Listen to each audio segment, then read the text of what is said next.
हम अक्सर सोचते हैं कि वजन कम करना बस एक साधारण गणित है ना? मतलब जैसे कोई बैंक अकाउंट हो, कैलोरी अंदर गई और थोड़ी एक्सरसाइज की तो कैलोरी बाहर आ गई। हम ज्यादातर लोग यही मानते हैं। बिल्कुल। लेकिन आज की इस गहन चर्चा में हमने बहुत सारे रिसर्च पेपर्स और साइंटिफिक डेटा का एक पूरा स्टैक निकाला है, ये समझने के लिए कि कैलोरी इन बनाम कैलोरी आउट का ये जो नियम है, मतलब ये इतना अधूरा क्यों है। आज का हमारा विषय है beyond the calorie, the science of metabolic timing. तो चलिए इसे समझते हैं। बिल्कुल। देखिए, ऊर्जा का जो सामान्य गणित है वो अपनी जगह एकदम सही है, पर वो पूरी तस्वीर नहीं दिखाता। हम शरीर को ना एक मशीन मान लेते हैं, जबकि यह एक बहुत ही जटिल केमिकल लैब है। तो मतलब सिर्फ क्या खाना है ये सोचना काफी नहीं है। एकदम नहीं। हमारे पास जो रिसर्च है वो साफ बताती है कि हम कब और कैसे खाते हैं, उसका असर कहीं ज्यादा गहरा होता है। तो अगर मैं दिन भर में बराबर कैलोरी खा रहा हूँ तो समय से क्या ही फर्क पड़ जाएगा। यहीं पर ना क्रोनो न्यूट्रिशन या मेटाबॉलिक टाइमिंग का कॉन्सेप्ट आता है।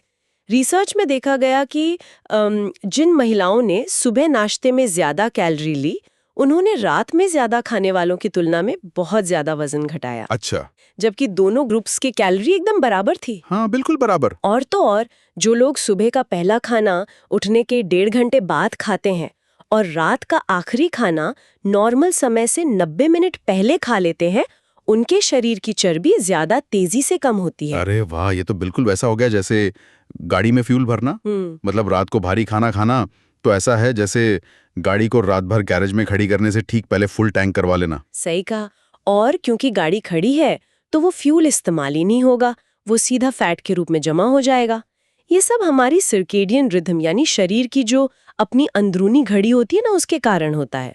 तो शरीर रात में पाचन के लिए तैयार नहीं होता। बिल्कुल नहीं। स्पेन की एक रिसर्च के हिसाब से जो लोग दोपहर 3 बजे से पहले लंच कर लेते हैं, उनका वजन ज्यादा अच्छे से कंट्रोल होता है। इसके उलट रात 9 बजे के बाद स्नैकिंग करने से ब्लड शुगर और खराब कोलेस्ट्रॉल एकदम स्पाइक होता है। चलिए, समय वाली बात तो समझ आ गई। पर हमारी रिसर्च में ना खाने की गति या स्पीड का भी जिक्र है।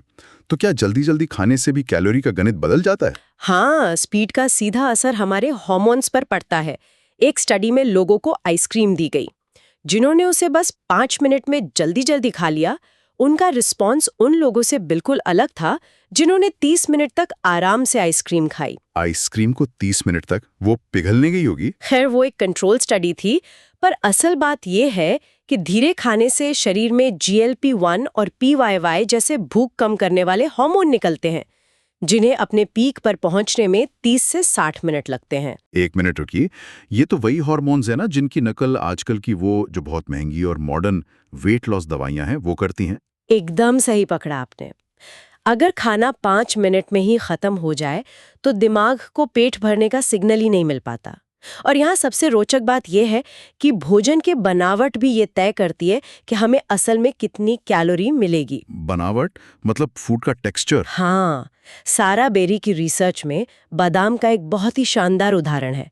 अगर कोई पूरा बादाम बिना ज्यादा चबाए निगल लेता है तो शरीर उससे बहुत कम कैलोरी सोख पाता है। अच्छा, और अगर हम उसे अच्छे से चबा लें तो? अगर आप उसी बादाम को बहुत अच्छी तरह चबाएं या पिसा हुआ बादाम खाएं तो शरीर लगभग उसकी सारी कैलोरी सोख लेता है। रुकिए रुकिए, ये थोड़ा अजीब है। आप कह रही हैं कि मैं बिल्कुल वही एक बादाम खाऊं, लेकिन अगर मैं उसे ज्यादा चबा लूं तो मेरे शरीर को उससे ज्यादा कैलोरी मिलेगी? सुनने में थोड़ा उल्टा लगता है, पर यही सच है। जब हम चबाते हैं तो बादाम की जो सेल्यूलर बनावट है ना, वो टूट जाती है और सारे पोषक तत्व बाहर आ जाते हैं। तो मतलब साबुत बादाम का कुछ हिस्सा बिना बचे ही शरीर से बाहर निकल जाता है। बिल्कुल। और यही फर्क एक साबुत सेब और सेब की प्यूरी में भी होता है। प्यूरी तुरंत गले से नीचे उतरती है और बहुत तेजी से पचती है।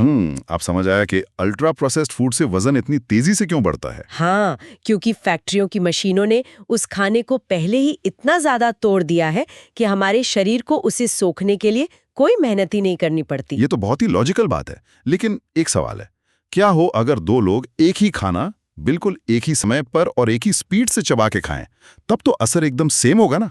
दिलचस्प बात यह है कि तब भी असर सेम नहीं होगा। अरे, ऐसा कैसे हो सकता है? 2015 की एक स्टडी और 1000 जुड़वा बच्चों पर हुई एक बड़ी रिसर्च ने इस बात को साबित किया है। उन जुड़वा बच्चों का डीएनए बिल्कुल समान था।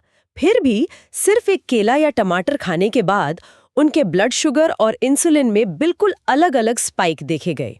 एक सेकेंड, अगर बिल्कुल एक जैसे दिखने वाले जुड़वा बच्चों का रिस्पॉन्स इतना अलग है, तो क्या इंटरनेट पर मिलने वाले वो वन साइज फिट्स ऑल वाले जो डाइट चार्ट होते हैं, क्या वो अब पूरी तरह से बेकार हो चुका है? काफी हद तक, क्योंकि इसका असली कारण हमारे डीएनए में नहीं है, बल्कि हमारे पेट के माइक्रोब्स यानी गट माइक्रोबायोटा में छिपा है। मतलब हमारे पेट के बैक्टीरिया? हाँ, हर इंसान के पेट में मौजूद बैक्टीरिया की दुनिया बिल्कुल अलग होती है और यही माइक्रोब्स तय करते हैं कि कौन सा खाना कैसे पचेगा। भविष्य में पर्सनलाइज्ड न्यूट्रिशन ही काम आएगा। तो इस पूरी चर्चा से यही समझ आता है कि बस पैकेट के पीछे लिखी कैलोरी को गिन लेना ही काफी नहीं है। बिल्कुल नहीं, हमें ज्यादा फाइबर खाना चाहिए, अनहेल्दी स्नैक्स कम करने चाहिए और सबसे जरूरी बात, खाने का समय सुधार कर अपने पेट के माइक्रोब्स को सही पोषण देना चाहिए। तो इस गहन चर्चा को खत्म करने से पहले मैं एक विचार छोड़ना चाहता हूँ। अगर एक बादाम से हमें कितनी ऊर्जा मिलेगी, ये हमारे चबाने का तरीका और हमारे पेट के बैक्टीरिया तय करते हैं, तो क्या असल में हम खाना अपने लिए खा रहे हैं? बहुत ही गहरा सवाल है ना? या फिर हम सिर्फ अपने अंदर बसे उन खरबों सूक्ष्म जीवों को खाना खिला रहे हैं जो असल में हमारे शरीर के असली मालिक हैं? खैर, इसी विचार के साथ आज की गहन चर्चा यहीं खत्म करते हैं।